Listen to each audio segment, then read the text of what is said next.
오랜만에 이제 영상을 다시 찍기 시작할 건데요. 이제 종목 영상을 좀 찍으려고 합니다.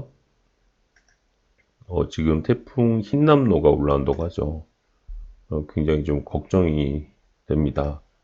우리가 얼마 전에 그 집중호우로 인해서 그 서울 쪽에, 강남 쪽에 침수가 됐던 기억을 갖고 있죠. 지금 뭐 이런 뉴스들이, 태풍 관련 뉴스들이 지금 상위권을 좀 차지하고 있는 상황이고요. 아무래도 태풍이 오고 나면 이제 복구를 해야 되겠죠. 수해 복구를. 그래서 그 관련주들이 갑작스럽게 이제 급부상할 가능성이 높습니다.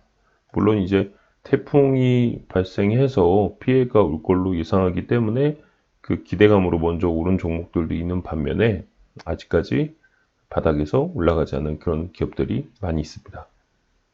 뭐 대표적으로 배수관 같은 것들을 교체하는 그런 기업들, 뭐 동아지질이라든가 특수건설, 뭐 이런 회사들은 좋은 기술들을 가지고 있죠.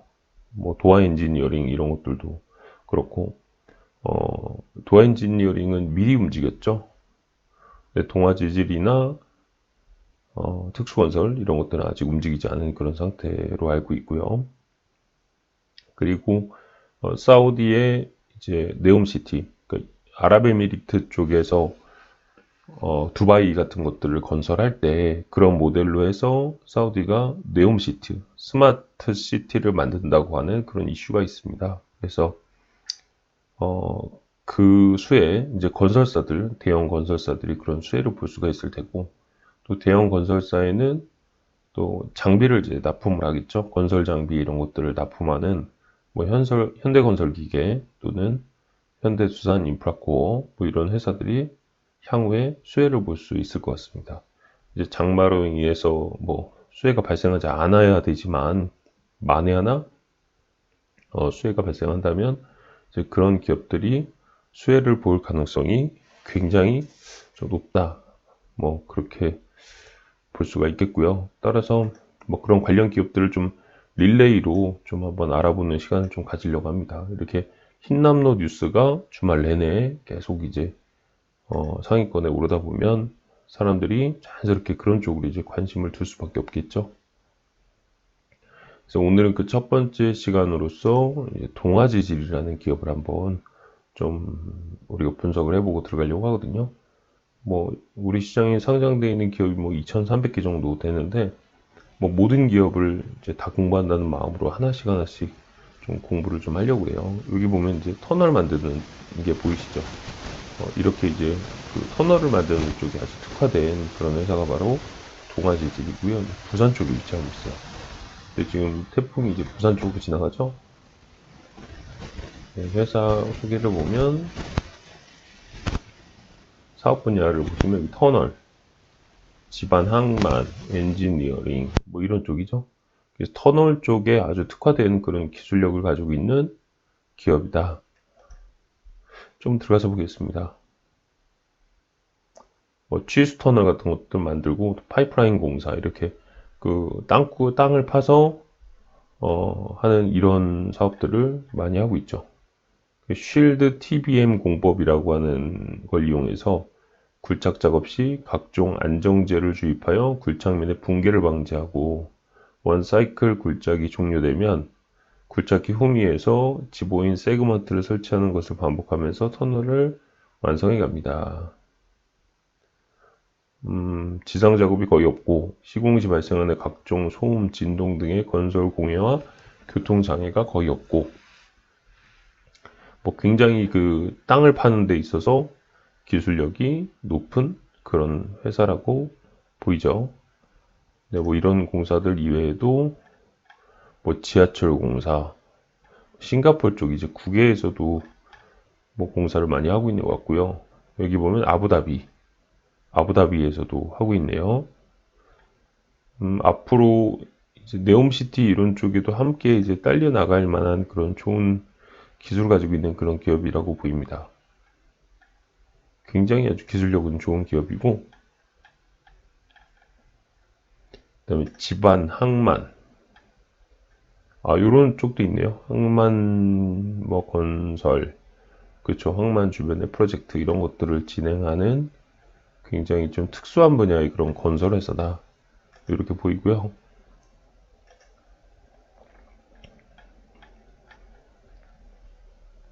그렇죠. 이제 재무제표를 한번 우리가 봐야 되겠죠.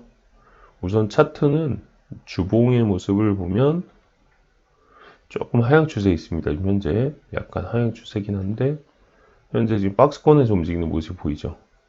한 15,000원대까지 떨어졌다가 많이 올라갈 때는 20,000원대까지 올라가는 모습을 보입니다. 그래서 박스권에서 움직이는 그런 기업이고, 그렇죠. 여기 보시면 박스권에서 움직이는 그런 모습을 보이고 있습니다. 재무제표를 한번 보겠습니다. 재무제표.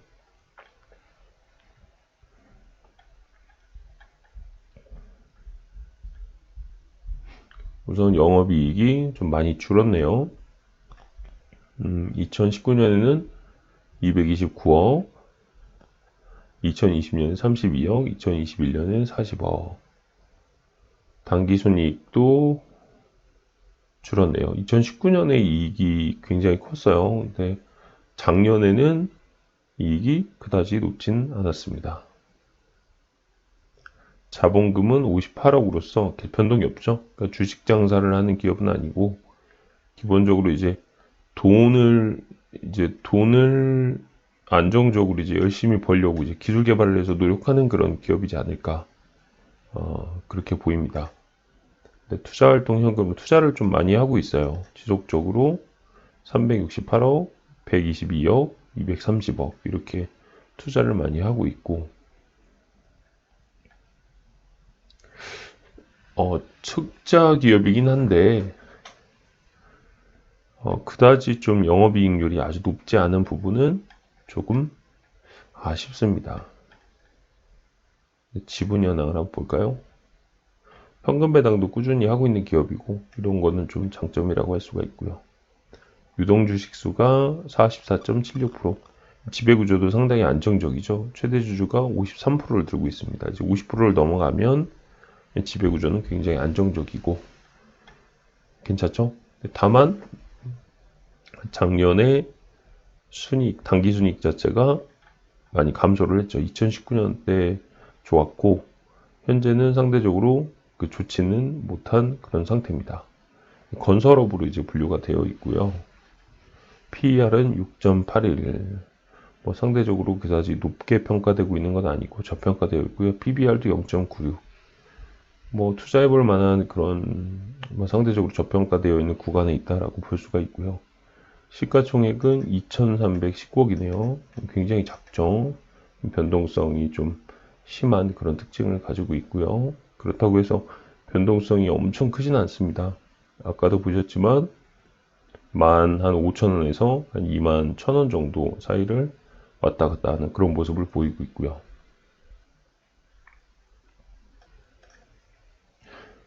최근에 투자자별 매매 동향을 한번 보겠습니다. 최근에 외국인이 조금씩 수급이 들어오고 있네요. 파는 것보다 사는 게 좀 많은 게 보이죠. 이때 8월 11일에는 좀 많이 팔긴 했지만 그 이후에 좀 매수 자체가 조금 더 많은 그런 모습이 좀 보이고요. 이건 그다지 중요한 건 아닌 것 같습니다. 뉴스나 공시를 보면 코오롱 글로벌과 공사 계약을 체결했고 현대건설과도 공사 계약을 체결했고 그러니까 땅 파는 데는 굉장히 좀 전문성이 있는 그런 기업이지 않나 그렇게 보입니다. 전자공시를 통해서 한번 보겠습니다. 최근에 반기 보고서를 한번 볼게요. 반기 보고서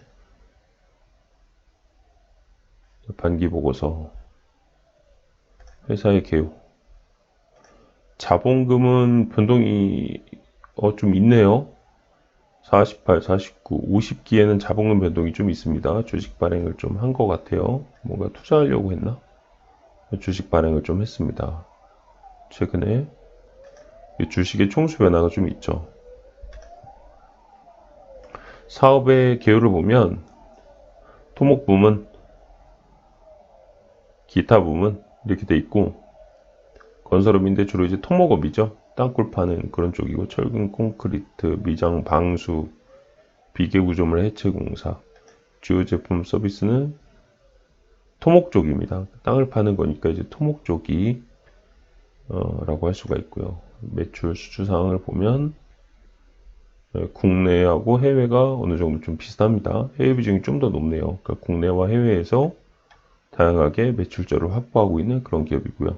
최근에 싱가포르 쪽에 공사를 좀 많이 받았고, 김포 파주 고속도로 구간, 여주 에너지 서비스 주식회사 좀 특수한 분야의 건설들을 많이 하고 있어요. 이제 고속도로, 뭐 싱가포르 쪽에 필리핀도 있네요. 필리핀, 싱가포르, 필리핀, 한국도로공사, 한국전력공사, 여주 에너지 서비스, 현대건설 이런 쪽에 수주를 광급공사도 많이 하고 있네요. 한국도로공사면 이제 광급공사죠. 한국전력공사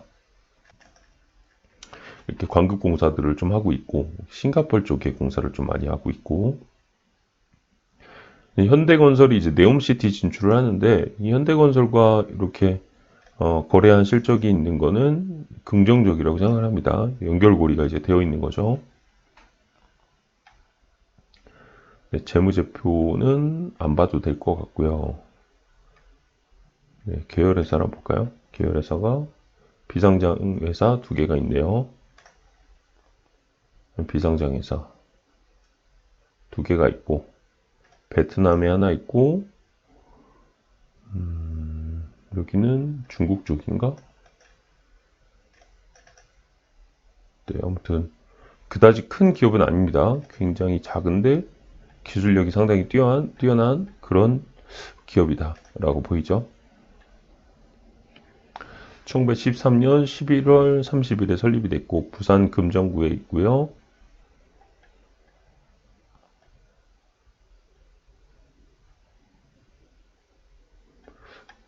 굉장히 기술력은 굉장히 뛰어난 기업이라고 일단 생각이 됩니다. 여기 폭우 속 산사태, 싱크홀 발생, 집안 개량 사업에 부각이 되고 있다. 그러니까 이 부분 때문에 지금 제가 검토를 하고 있는 겁니다. 코론글로벌과 606억 원의 계약을 체결했다. 전철 쪽에도 하고 있고요. 전철 쪽. 그러니까 이번 이제 정부에서 그러니까 이런 SOC 사업들을 좀 많이 한다면, 땅굴을 이제 많이 판다, 그런 일들을 한다 그러면 이제 동아지질이 수혜를 볼 가능성이 매우 높습니다. 현금 배당도 아주 잘 주는 그런 기업입니다. 그러니까 최대 주주 지분 구조가 이제 50% 넘어가면서 상당히 안정적이고, 그러니까 배당을 할 만한 이유가 있는 거죠. 그렇게 이제 대주주도 이제 혜택을 볼 테니까. 네, 그래서 동아지질은 상당히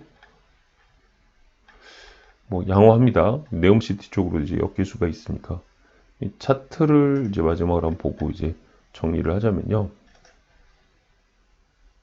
차트를 제가 다른 쪽에서 여기 트레이딩 뷰에서 보면 차트가 이제 박스권을 그리죠. 대략 한 요 구간 좁게 잡으면 요 구간, 요 사이에서 박스권 매매를 하기가 굉장히 좋아요. 지금 좀 내려오고 있죠.